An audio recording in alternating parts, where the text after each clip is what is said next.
Hi YouTube friends, it's Anna the Paladin. Welcome to another video. So I had a lot of technical issues today, and on top of that, I also have something like a cold or a very mild flu at the moment. So if my voice sounds strange, yes, you heard very well. It is true, absolutely.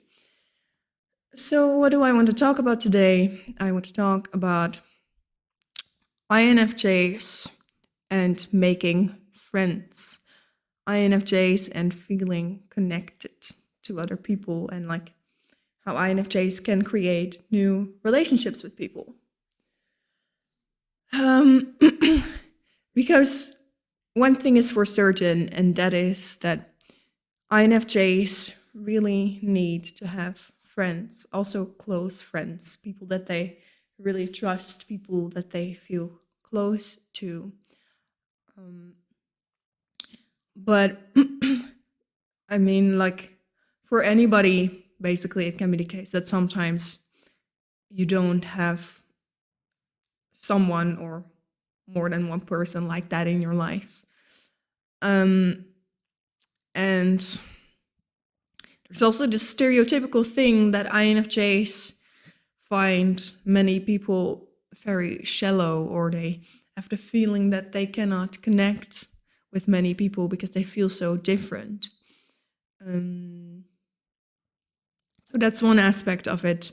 And I myself, when I look at past me, I can see that I've been through phases where I've tried to adapt to the people in my environment to still get that feeling of belonging. And when I was around 18, I took that really far. It really got to a point of complete inauthenticity.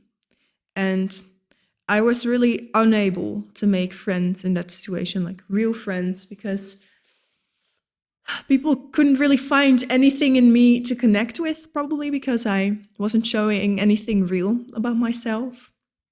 So again, we come back to this topic of authenticity, which I've talked about definitely more often. Yeah, altogether, the whole topic of connection with people and friendships with people and trust with people, it's such a big issue for INFJs. It's a very huge topic on our mind because we tend to feel lonely, all of us, to some extent. And yeah, we are.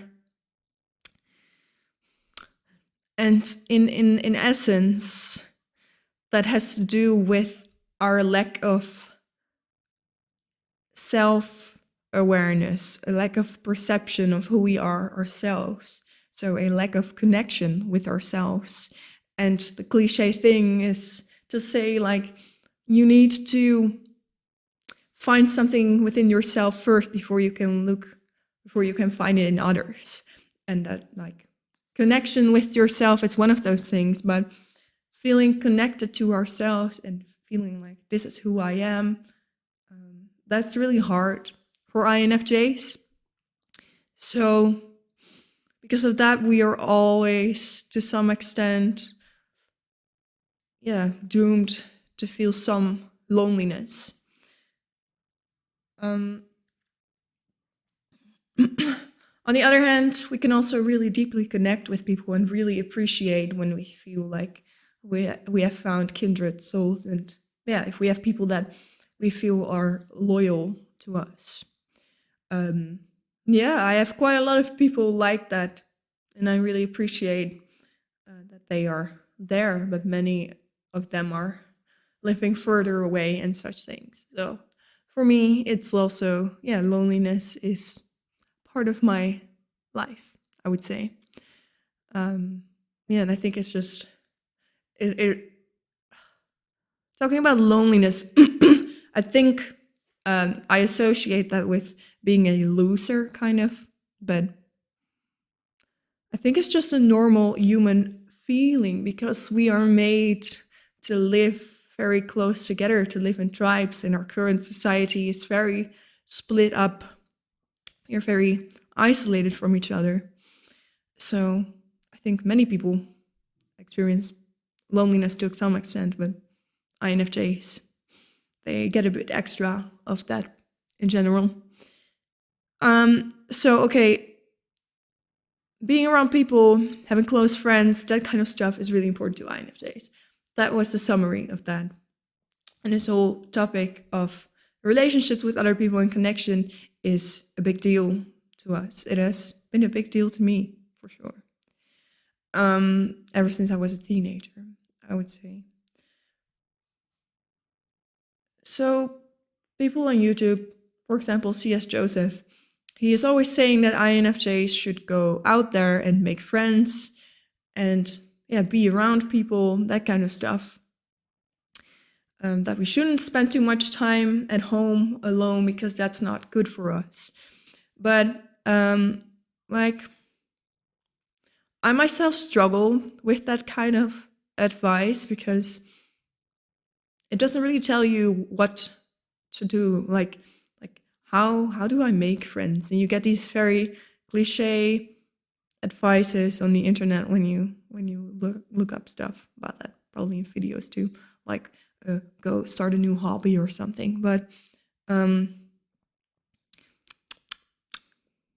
think I have done many strategic things to make new friends, and I even feel like I have willed some friendships into existence, which an INFJ can do pretty well because we have such strong willpower that we basically can make anything happen that we want.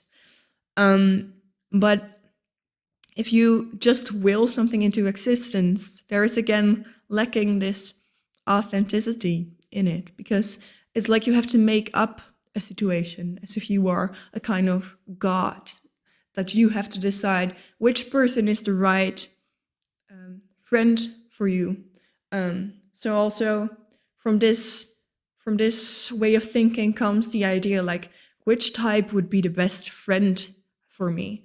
So for example, I decided if anybody would be my best friend, it would be an INFP. And while that is fine to think in itself, like, it's just fun to think about it, that's fine. But if you are going to like browse the world and to find an INFP to become friends with, and then you have like this strategy to make them your friend, that's not going to work out, most likely. But I think, INFJs would be capable of doing such a thing theoretically, because like if we want something, we make it happen.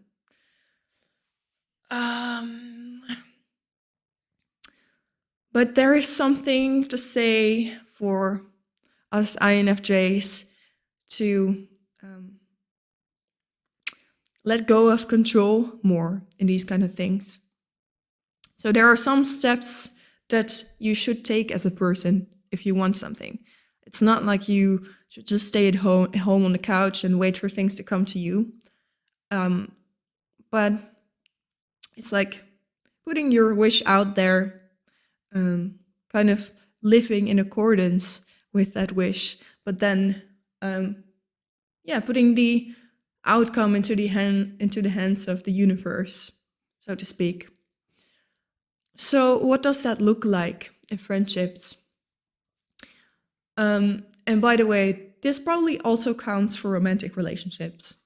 It looks like focusing on expanding your social network. So you can think about, what kind of people would I like to meet? What kind of environment would I like to be in?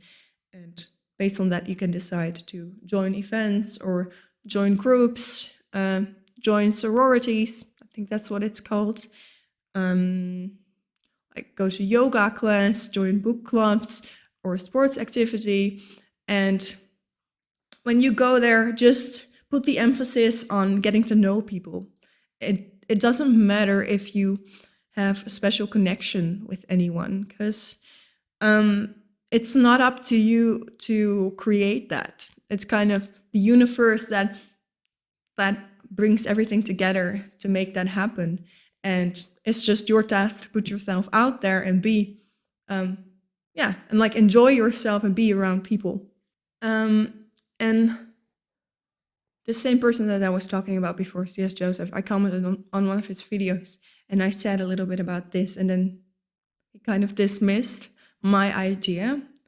And he asked, like, what is the difference between creating a larger social network and making friends? And I answered that question, but he never looked at my reply, so that sucks. But whatever. So what is the difference between expanding your social network and focusing on making friends? So what are the definitions of these things? Your social network is everybody that you know. And yeah, that includes mostly acquaintances, as we call it, but also friends and family. And friends are people within that social network that you have a special something with. Some level of rapport, a connection, or a shared habit or experience. So the last thing means basically that you spend a lot of time with that person. So what is the difference between creating, like focusing on creating friendships versus expanding your social network? Well, just focusing on expanding your social network takes away the pressure to create that special something with people. Like you aren't looking for the right people to connect with. You're just putting yourself out there and seeing what happens, letting things come to you, which is something we INFJs really need to learn more. So for example, for a person like C.S. Joseph, this may be not so relevant, and that's probably why he asked that question and never looked at my reply. Because for ENTPs, he's an ENTP, it's much easier to just let come things to them. They have much more faith, and it's much easier for them to let things go and to receive things from the universe. While INFJs, they, like, if they feel something is not the way they want, if something is not right, they really try to fix things, and preferably they want an instant fix. So I think it's a big deal for INFJs to learn to let things happen to us and just be open. So that's the message I wanted to convey to you. And apart from that, I just wanted to talk about this topic of loneliness and finding connection. So other people might recognize it or understand it more. And for me, it's still an ongoing topic, so I don't feel like an expert to be talking about this, but this is my personal thought process, my personal process in this whole thing of connecting, and I felt like sharing it with you. So thank you for watching. I would really like to get into conversation with you in the comment section if you have anything to share. And like this video, consider subscribing to my channel if you want to see more like this. See you next time. Bye.